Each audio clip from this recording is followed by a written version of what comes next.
This is Eddie Hearn, Matchroom Boxing. You're watching Sporting Icons. You don't need to be anywhere else. Now, you guys will remember, I'm sure very, very clearly, when Anthony Joshua became World Heavyweight Champion. IBF World Heavyweight Champion, to be precise, when he defeated Charles Martin, who of course was the champion at the time. Charles Martin said he's going to walk his earth like a god. He certainly did not. He sat on the floor like a duck. That's pretty much what happened. Now, fast forward a little bit, Joshua, he then defends it against Dominic Brazil, then defends it against Eric Molina, then unifies against Vladimir Klitschko. Then he's supposed to take on Kubrat Pulev.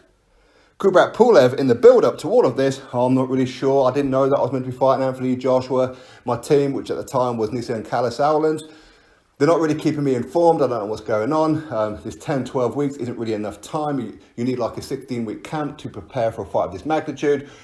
Really giving off the kind of signs that he didn't want the fight.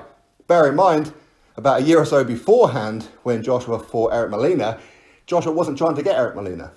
Joshua was trying to get Kubrat Pulev. Many of you guys would have seen it. I believe it was on IFL TV, where even Eddie Hearn went up to Kubrat Pulev and said, yo, Joshua hasn't got an opponent next.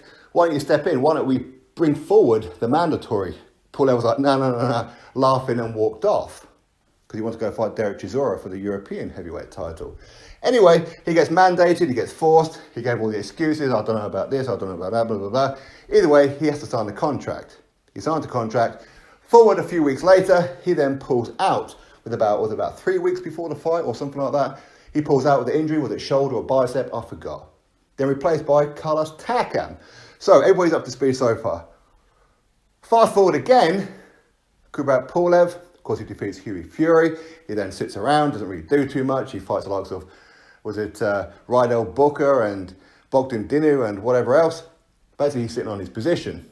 And during the whole quarantine, all we've heard from Pulev and his team is Anthony Joshua don't really want to fight. He's a ducker, blah, blah, blah, blah. Well, I was watching the video with Pro B's and Dean White, link in the description box to Pep Talk UK. And by the way, I love when these two are together. Now, within this interview, Dean said that he's heard that potentially maybe Kubrat Pulev is injured and will be replaced by the God-walking man himself, Charles Martin. Charles Martin is, of course, number 2 in the IBF. So, if Kubrat Pulev is injured, then Charles Martin will be next, ladies and gentlemen. It's the unfortunate way that it is.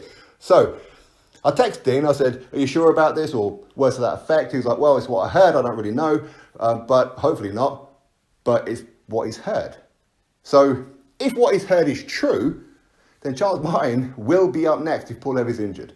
Now, for those of you who say, well, how would Dean White, of all people, know that? Well, trust me when I tell you, the amount of conversations that me and Dean have had over many, many different things in boxing is unbelievable. He will blow your mind with the things that he knows and hears.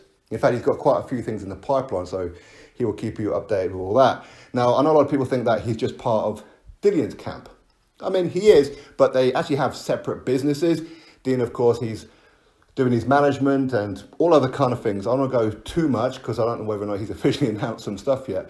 But he's got his own things to do. And the amount of meetings that he's had with the Sowlands and with Warrens and Matchroom and people all around the world, if anybody's going to find out something, it will be Dean. I promise you that.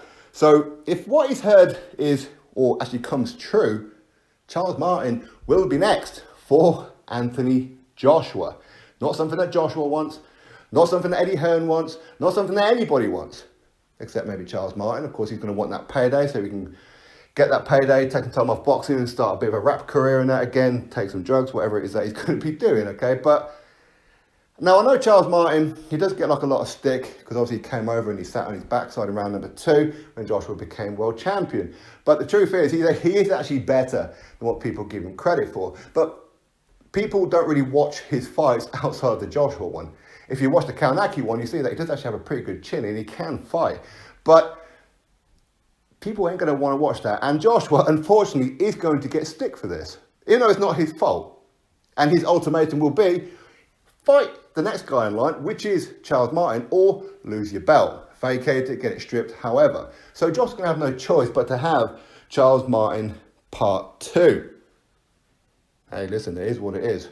Okay, so if this turns out to be true, that Pulev pulls out again, and then replaced by Charles Martin? That's the fight you're going to be getting on December the 12th. Drop your thoughts below, click thumbs up, subscribe. Catch you on the next video.